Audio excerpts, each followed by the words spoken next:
Hello, it's Victoria. Welcome back. Just a side note, I am filming a different video with a foundation wars. I'm gonna link it up here because it's probably out by the time I'm posting this. My foundation does not match my neck, I know, and it's two different shades on either side of my face. I know.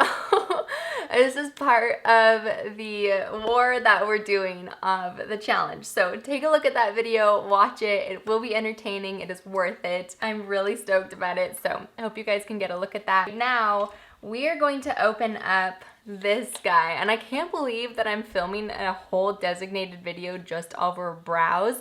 But I have been so intrigued by brows lately, trying to perfect my own, testing out a bunch of different utensils. This one from Fenty, I got the shade dark brown. I don't know if that's gonna be the right shade or not. This is regularly $20. I did get it during Sephora's sale that they just had. It's ended by now probably, but I got 20, oops. Oh, they did. It doesn't have a spoolie on the other end. It has like a little brush, which is the reason why it stood out to me, to be honest, because there's so many different brow pencils out there that have a spoolie on the end. So I'm like, why does a brush make a difference? Does it really make that much of a difference? I got the shade dark brown, as usual. Super classy packaging. It's like an off-white, and then there's a little bit of brown that maybe is where the color is.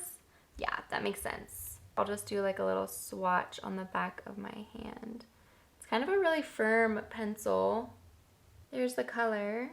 It's not as like super dark as I thought it would be, but I love a new brow pencil because the edges are just so like precise, so it makes like the swooping motion so much more fun. And then here's like the little brush. They're super fine bristles. I don't know why this makes me think of like a horse brush. It like is a little mini brush. This literally makes me think of that. Oh my goodness. Okay, well, I'm gonna zoom you in. Let's do one brow together and see how this performs. All right, let's work this brow. I think the brush side, to be honest, is so like you can really get a good blend out of it, which makes me think that this is geared toward like the fluffy brow look. I don't actually really like that look, to be honest with you. That I could go without super fluffy brows, but some people really love it, so I think this is a really nice tool for them.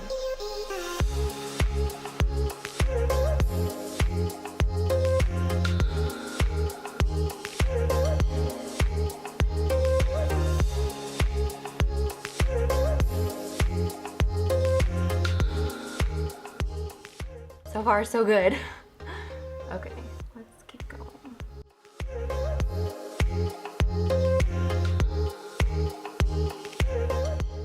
It's just like so stiff. I'm so used to a spoolie. It really like grips the hairs and like forces them to move. Sometimes a spoolie just like slicks through the hair. If any of you guys have noticed that, this really like is grabbing and pulling them up. You can see how this can be like a really nice blending brush. Really beautiful. That looks bomb. I'm loving this. That looks bomb. Oh, I hope I can do the other brow the same. All right, let's sculpt it out really quick. I'm using the Maybelline Instant Age Rewind. The little sponge fell off the top. It like ripped off, but I actually don't mind that because now I can just do like one twist and it instantly like comes up the top. So now I feel like I might do that every time I repurchase this concealer, is just rip off the sponge, because I feel like the sponge absorbs so much product, so now I feel like I can control it a little bit better. I'm just gonna shape this really quick.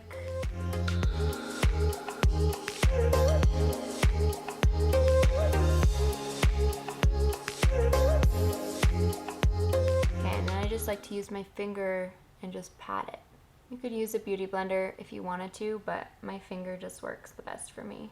Is one brow done? What do you guys think? Do you feel like that applied easily? I feel like that just went on really smooth. The formula wasn't like insanely creamy to where if you do one swipe, it's like blah. You know what I mean? Sometimes that happens with brow pencils. It's like you just do one swipe and you just get this big glob because a lot of it comes off. This one is a lot more precise, for sure more firm. I like this little brush. It makes me also think of like a little Barbie brush or something. It makes you feel more like you're not like an artist, but you're just playing with makeup. Like this is imaginary fun and you're just like do like I'm a princess. I'm just doing my brows.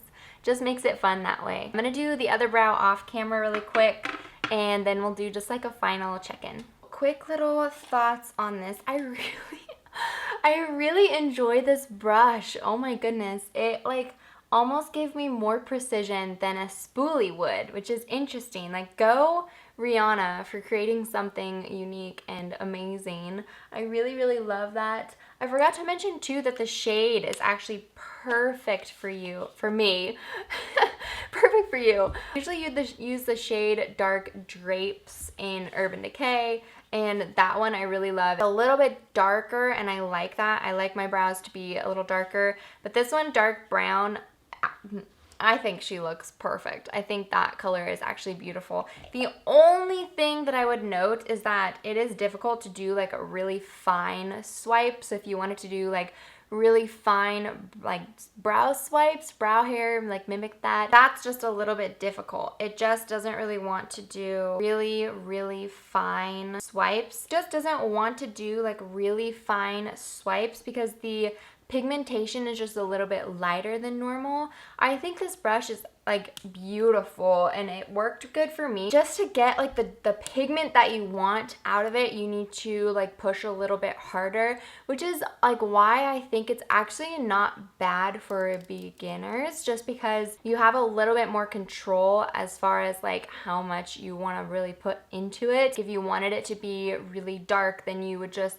be a little bit heavy-handed and go a little bit harder onto your brow. But if you wanted it to be like a really light fill-in, then you have that control too, just don't press as hard. I think that's like really convenient. The only thing is just that you can't do super light swipes. That's all, at least I can't. Maybe like a more skilled brow artist might be able to, but for me that was just my take on it. I honestly really love it. I would definitely use this again. I think the color is gorgeous. The application was really easy. I still really love my Urban Decay brow blade because I love the really fine tip of the ink stain, but downside is that one doesn't actually have a spoolie or anything, and I really like, oops, that's not the wrong. I really like this. I really like it. I think it would be up to you as far as like what tool that you really want to test out. I think you should give this one a go. I enjoy it. I like how the price isn't like insane. I mean, it's obviously a little bit more pricey compared to drugstore for sure, but I think like the shade range too, that's definitely like a huge bonus. Urban Decay I think has only like 6 or 7 shades. This one she has a lot, a little bit for the lighter shades and then more so for darker. I think I would probably give this like an 8 out of 10. I love the brush, like as we've already mentioned like tons of times. The pencil, the only downside is that you do have to go in just a little bit harder to really get the pigmentation if you want that, which we discussed that too. I'm gonna finish all the rest of my face and go about my day testing out my foundation wars of the Smashbox 24-hour and the Urban Decay 24-hour. I hope you guys get a chance to look at that too. I hope this was helpful for you to kind of see how this pencil works. I know there's so many out there, so it's really hard to narrow down your decision, but I hope this helps even a little bit. That's always my goal. If there's anything that you guys specifically want me to review, mention it down below. I would love to know what you guys actually really want to see. Hope you have a beautiful rest of your day. Thank you so much for watching, and don't forget to like, subscribe, and ring the bell. I post new videos every Monday, Wednesday, Friday, so I hope to see you back again soon.